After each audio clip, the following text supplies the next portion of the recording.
défi Grandes Écoles, c'est d'abord une aventure humaine. C'est d'abord une équipe de 7, 8, 10, 12 garçons et filles qui vont partir à l'assaut de l'inconnu. On a beau leur expliquer, on a beau les aider, c'est en butant contre les obstacles qu'ils font leur apprentissage. Et puis ensuite, c'est une expérience globale de la presse. Il faut trouver des sujets, écrire des articles, faire des photos, monter une maquette, mais aussi trouver des pages de pub, relancer les annonceurs, relancer les annonceurs. Et le jour J, être sur place, vendre aux lecteurs, ne pas les lâcher, les convaincre d'acheter parce que numéro par numéro, on construit le succès. Et ça, cette aventure globale qui réunit 7 ou 8 métiers différents dans une seule équipe, ça fait vraiment le sel du défi Grandes Écoles.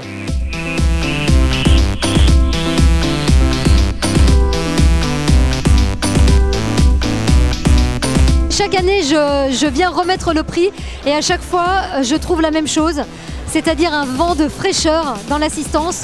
On sent des jeunes qui ont travaillé, d'ailleurs ceux qui ont gagné, les Lillois, ont travaillé jusqu'au bout, jusqu'au dernier moment pour glaner des sommes en plus qui leur ont permis de remporter le prix. Et donc on sent qu'ils ont à la fois bossé, mais ils ont envie de faire la fête, que ça respire l'air frais. Moi ça me fait du bien, c'est revigorant je dirais.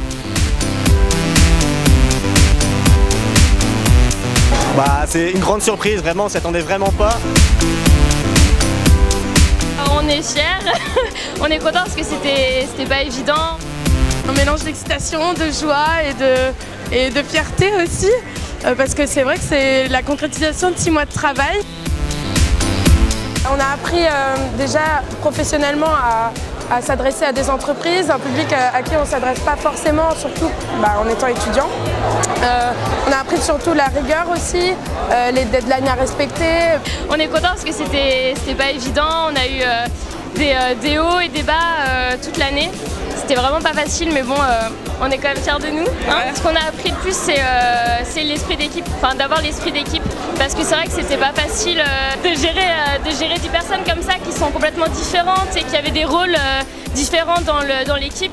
Je pense que c'est ça qu'on a vraiment appris, puis on a appris plein de choses qu'on ne connaissait pas. Je pense que ça nous a fait grandir personnellement et aussi professionnellement, et comme tu as dit, travailler avec une équipe de 9 autres personnes, c'est un vrai challenge et ça nous a vraiment beaucoup servi, je pense, pour le futur.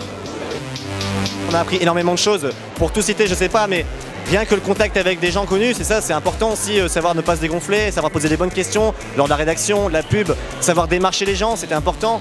Ça nous a servi la pub pour la vente à la criée, parce qu'au final, les gens, il fallait les convaincre d'acheter l'Express. C'est pas facile, hein, les gens, ils n'achètent pas tout le temps. Et donc ça, c'était super. Voilà, que dire de plus, on est heureux, on est content, on va faire la fête comme maintenant.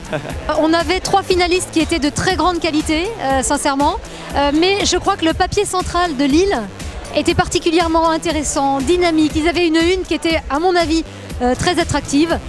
Finalement, c'est vrai que les membres du jury ne se sont pas concertés, mais visiblement, on a fait la différence, donc on a tous pensé la même chose. Toutes les écoles ont choisi des sujets de couve et des grands entretiens ambitieux. Moi, quand j'ai vu passer les choix, je me suis dit, d'accord, ils n'y arriveront jamais. Que ce soit l'écologie à Strasbourg, l'histoire à Bordeaux, faire dire des choses inédites et chaleureuses à Alain Juppé à Bordeaux. Tout ça, c'était vraiment très audacieux. Le défi était atteint. Donc il y a eu un plaisir de lecture pour les membres du jury assez inégalé par les années précédentes.